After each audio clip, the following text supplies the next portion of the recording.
Good morning from beautiful Golden, Colorado. Roper here with Roper Wood Turning. And this morning I'm going to show you guys how I warm up when I get into the shop. Okay. When I get here, I just don't jump into a large project. I like to warm up, make sure that all my juices are flowing and everything. When I do that, what I like to do is I like to make a spinning top. Goes over all the spindle techniques that I'm going to be using that day, so it's a great warm up. Today what I've got for you is a 2x2, 3-inch long piece of honey locust. Okay. What I'm going to do is I'm going to get it between centers right here on the lathe. Okay. The first thing that I want to make sure is that my tailstock is locked down before I put too much pressure onto the piece. Now once my tailstock is locked down, now I'm going to use the hand wheel, I'm going to advance the quill and make sure that I have enough pressure on here that there's no gap between the teeth and the blank on the drive side, and that there's no light showing between the live center and the blank on the tailstock side. Lock that down, okay? Make sure we get our tool rest parallel with the work, just like that, okay? Gonna grab our face shield, make sure that we're being safe, okay? This morning, I'm gonna use the #1 hollower from Easywood tools to get this blank from square to round. Now you have to remember to use our spindle rules when we're doing this. We have to cut from a larger diameter down to a smaller diameter so that we have that supporting fiber so that we get that nice clean cut.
Once I have the blank round, I'm going to use my Easy Detailer right here.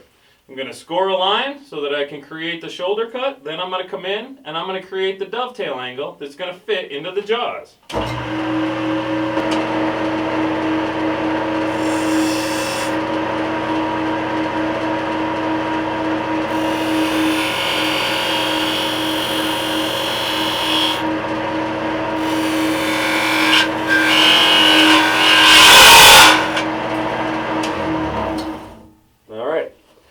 Now we've got a flat shoulder, we have our dovetail angle. Let me get the chuck onto here.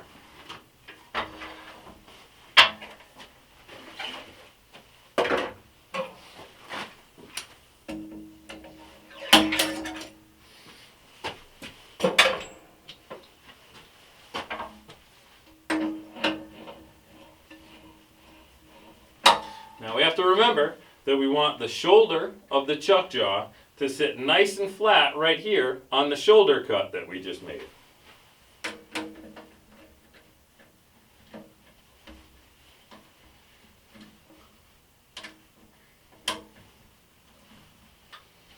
Alright, now I'm going to set my tool rest at a 45-degree angle just like this. I have to remember that I have to make my cut from a larger diameter down to a smaller diameter so that I can get that nice sharp point that we're going to be spinning this on.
shape that I want, I'm going to go to the Easy Finishing tool with the negative rate cutter on it to clean up any of these little tool marks before I start sanding.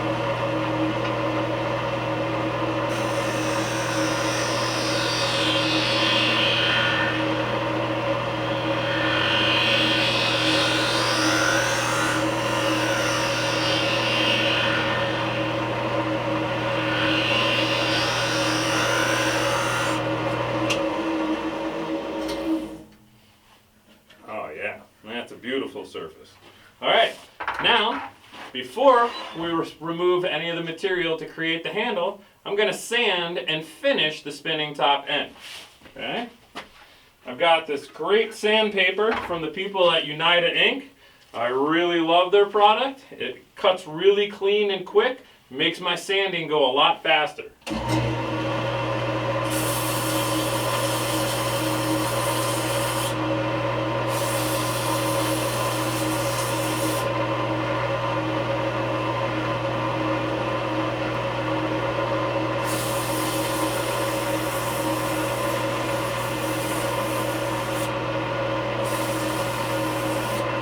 Okay, now remember, when you're sanding these, we want to sand up to the point, but we don't want to sand over the point. We don't want to round it over. We want to keep that point nice and sharp.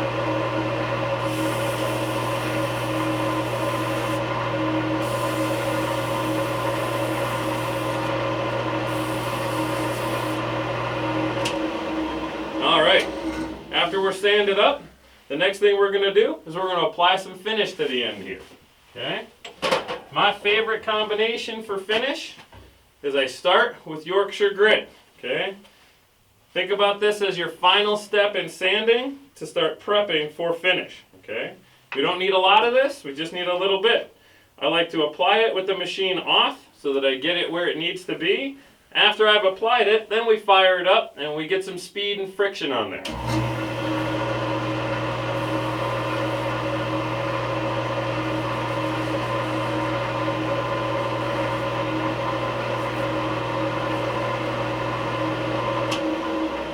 Just like that. Now we're actually going to get some finish on there. Okay. My favorite finish, Pens Plus. Super easy to use, gives you a really nice shine also. Same thing, I like to apply it with the machine off and then turn on the machine so that I get it on the wood and not on me.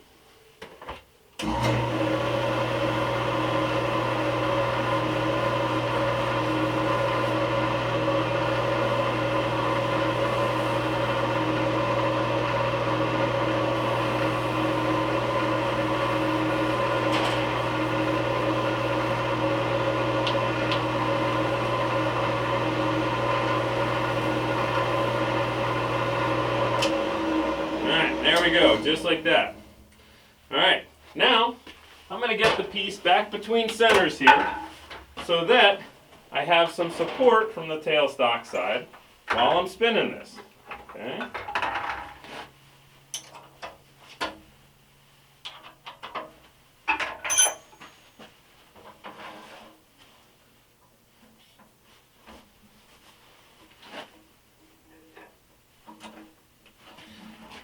Alright, get our tailstock back, or our tool rest back in place. And now we're going to start the half bead for the back side of the spinning top, and then we're going to cut the handle.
that we have the back side of the spinning top done, I'm going to sand it real quick before I remove this mass on the handle, and then I have to fight that vibration.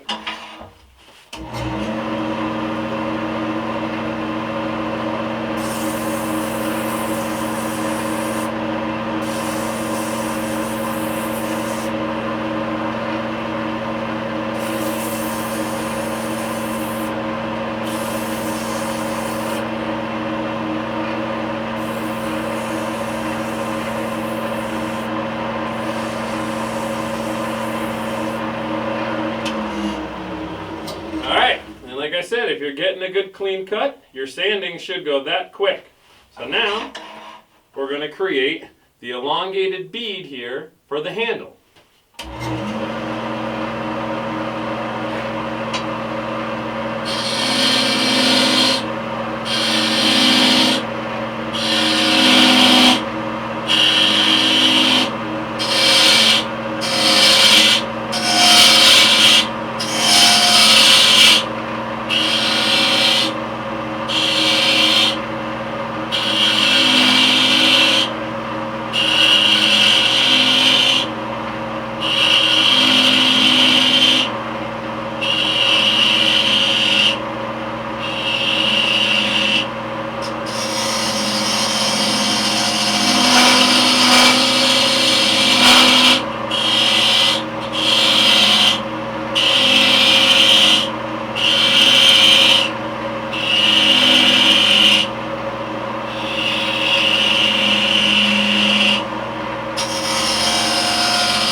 Now that I've got the shape that I like, we're going to sand this stem real quick and get some finish on it.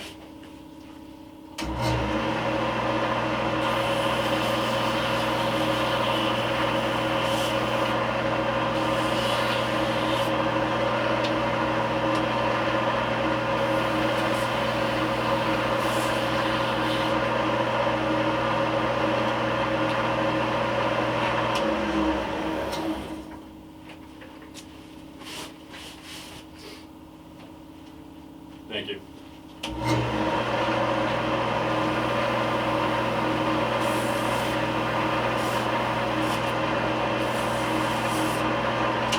Alright, now that we're all sanded up through 320 grit, now we're going to go back.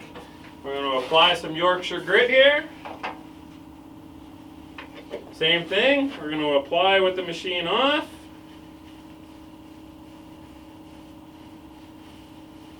And then we're going to fire this up.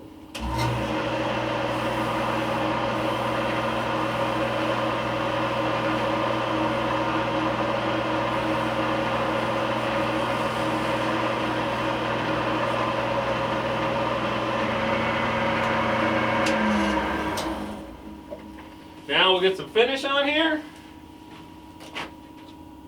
Same thing. I like to apply it with the machine off. Get it where I need it to be, and fire this up.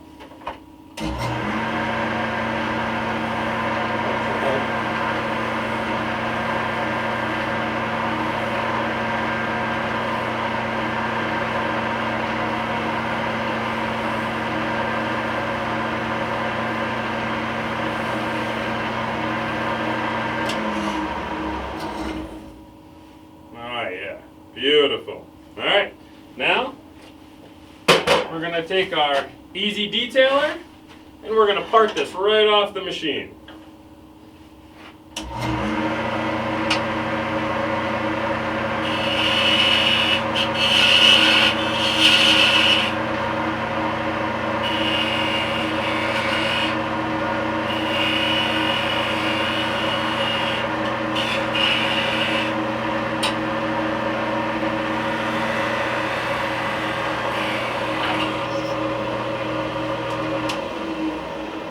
like that.